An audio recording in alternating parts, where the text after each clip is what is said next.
حضرت صاحب دعوت برکاتہ العالیہ کی سرپرستی اور آپ کی تربیت و ہدایت کے نتیجے میں ہمیں یہ سعادت میسر ہے کہ اس ہستی کی بارگاہ میں خراج عقیدت پیش کر رہے ہیں جس کی خدمات اللہ کے پیارے حبیب علیہ السلام نے فرمایا کہ میرے اوپر جس کا جو احسان تھا اس کا بدلہ میں چکا چکا ما خلا ابا بکر سوا ابو بکر کے آپ نے فرمایا ابو بکر صدیق کی جو خدمات ہیں ان خدمات جلیلہ کے حوالے سے اللہ تعالیٰ کی بارگاہ میں عرض کروں گا کہ رب ذوالجلال ہی آپ کو اس کا صلہ اور اجر عظیم عطا فرمائے گا۔ اور آقا حضور علیہ السلام نے جو فرمایا حب ابی بکر و شکر واجب علی امتی، یہ میرے قبلہ مرشد گرامی دعوت برکاتہ العالیہ کی ایک زندہ کرامت ہے۔ یہ حدیث پاک تو ذخیرہ حدیث میں موجود ہے، لیکن ان پچھلے 2-4 سالوں میں جس طرح زبانیں زد عام ہوئی ہے کہ آپ کی زبان مبارک کی برکت ہے کہ حضرت سیدنا صدیق اکبر کی محبت اور ان کا شکر بجا لانا آقا حضور علیہ السلام نے فرمایا میری پوری امت پہ واجب ہے۔ گویا کہ یہ اگر یہ 5 زمانوں میں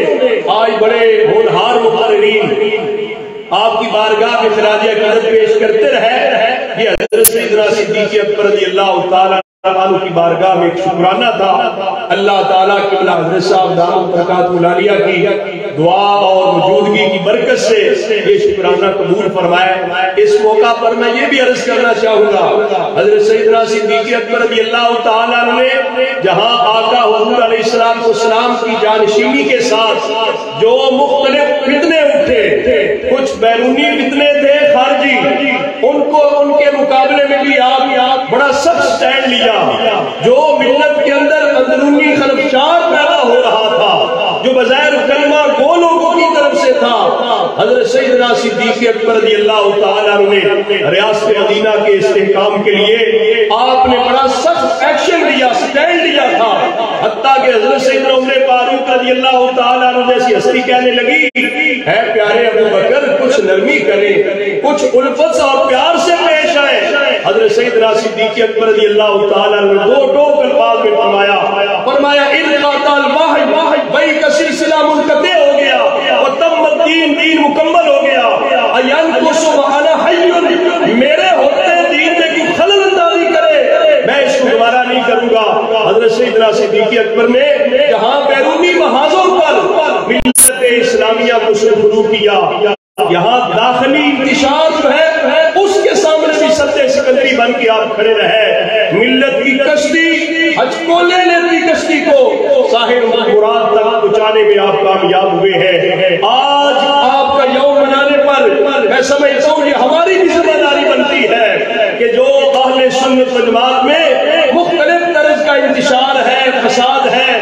آئے روز نئے فتنے جنم لے رہے ہیں، جہاں پہلے رافضیت کا فتنہ، خارجیت کا فتنہ اپنی جگہ میں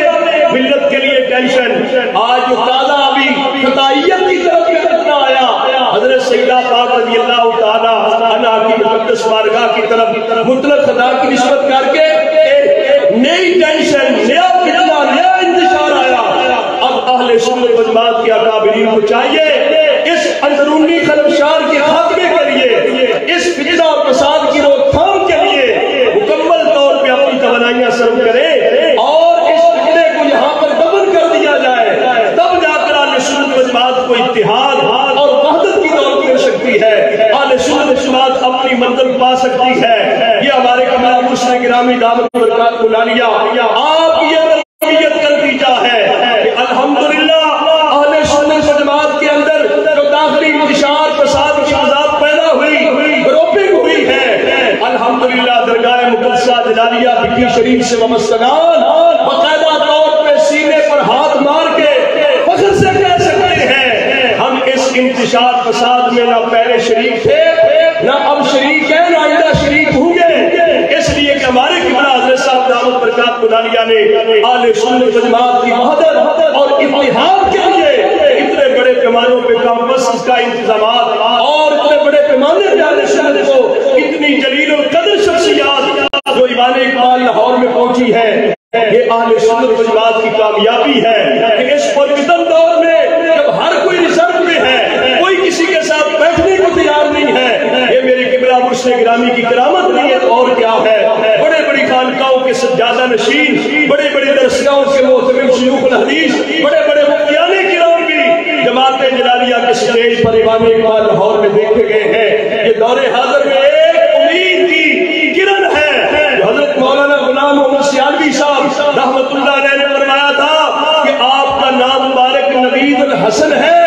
امام حسن مجتبی رضی اللہ تعالیٰ نے جس طرح ملت کو وحدت دی تھی، انتشار فساد کے خاتمے کر کے ملت کو متحد کیا تھا، ایسے ہی قبلہ حضرت صاحب دامت برکاتہ العالیہ کی بدولت اہل سنت و جماعت کو اتحاد، وحدت، کامیابی اور کامرانی ملے گی۔ لہذا یہ ہم علن اعلان کہنا چاہتے ہیں، کوئی پھرا ہوا دماغ کو یہی تحقیق پیش کر کے